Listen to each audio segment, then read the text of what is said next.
Le chef de l'État, Patrice Talon, élu pour son second et dernier mandat, prête serment ce dimanche 23 mai 2021. De sources proches du palais de la présidence, la nouvelle équipe gouvernementale sera dévoilée mardi 25 mai prochain. Et déjà, des suppositions font état de ce que tel ou tel ministre du gouvernement Talon 1 sera ou non reconduit. Certes, aucun des ministres n'a démérité au cours du premier mandat, mais certains pourront d'une manière ou d'une autre rester. Au nombre de ceux-ci figurent des ministres Romial Wadahi de l'économie et des finances, Abdoulaye Bioche Tchane du plan et du développement, Hervé Hechome des infrastructures et des transports, Aurélie Adam Soule Zoumarou de l'économie numérique, Benjamin Mpating de la santé et Oswald Homeki des sports et des loisirs. À l'analyse, ces ministres au cours du premier mandat ont joué un grand rôle dans la mise en œuvre du programme d'action du gouvernement, ce qui pourrait peser dans la balance du choix. À titre illustratif, Oswald Homeki, qui grâce à son génie et son dynamisme a révolutionné le secteur des sports et des loisirs. Entre autres réalisations, l'on peut noter la rénovation du stade de l'amitié générale Mathieu Kérékou, la brillante participation du Bénin à la CAN 2019, le financement structurant des associations sportives, la construction de plusieurs stades de type moderne dans tout le Bénin.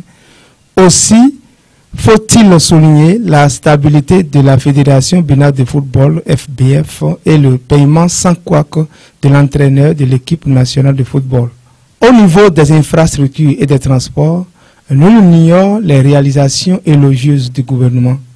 Il s'agit des nombreuses routes bitumées ou réhabilitées, la rénovation de l'aéroport international Cardinal Bernardin Ganti de Cotonou et beaucoup d'autres projets innovants engagés pour révolutionner ce département municipal. Dans l'atteinte de ces objectifs, le ministre Hervé Hechome a été au front. Il y a joué un rôle capital, ce qui pourrait beaucoup garantir sa chance d'être reconduit. Quant au ministre de l'économie et des finances Romial Wadahi, la probabilité pour qu'il revienne est forte. Ceci en raison de son professionnalisme et de son dynamisme dans la conduite des réformes qui ont permis au Bénin de se relancer économiquement. Les grandes institutions de notation l'ont bien su en attribuant la note B+ stable.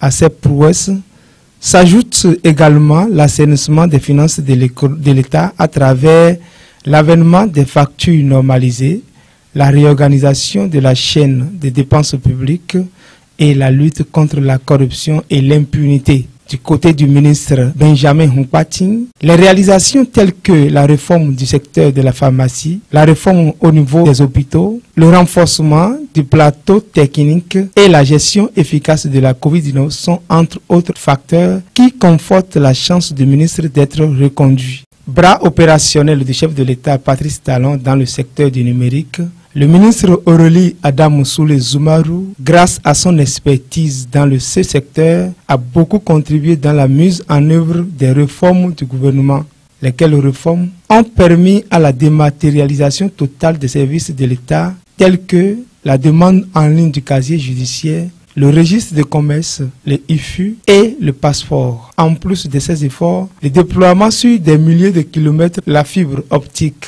pour un accès à Internet haut débit, autant d'éléments sur lesquels le chef de l'État Patrice Talon pourrait se baser pour reconduire Aurélie Adam Soule Zoumarou. De toutes les façons, ces derniers ont encore une certaine potentialité à faire valoir dans le prochain gouvernement. Et le chef de l'État Patrice Talon saura bien à quoi s'en tenir.